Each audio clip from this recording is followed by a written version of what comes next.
بسم الله الرحمن الرحيم qof haddaad u martido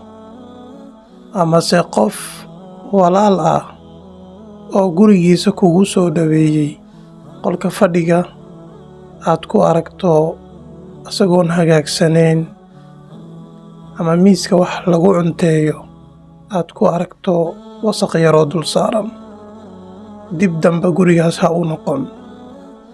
waayo qalbiga ayaad ka bogtaa maxaad u arki weyday si diiran oo hagaagsan gurigaas lagugu soo dhaweeyey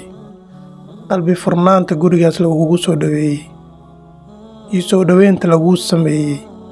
cunada macaan laguu sameeyey mise sharaab yaroo macaan lagugu soo dhaweeyey maxaad u arki weyday oo waxyaabaha yaryar indhaqabadka ah aad diiradda keliga u saarayso waxay ka turjumaysaa qalbigaaga heerkuu taagan yahay qalbigaaga inuu dhintay oo keliya aad arkayso waxyaabaha taban oo hadda la hagaajin karo ayna fududahay laakiin moraalitiga ugu sareeya oo soo dhaweyntii ahaa diiramaadii guriga albaabkiisa ugu furi ahaa aadan arkin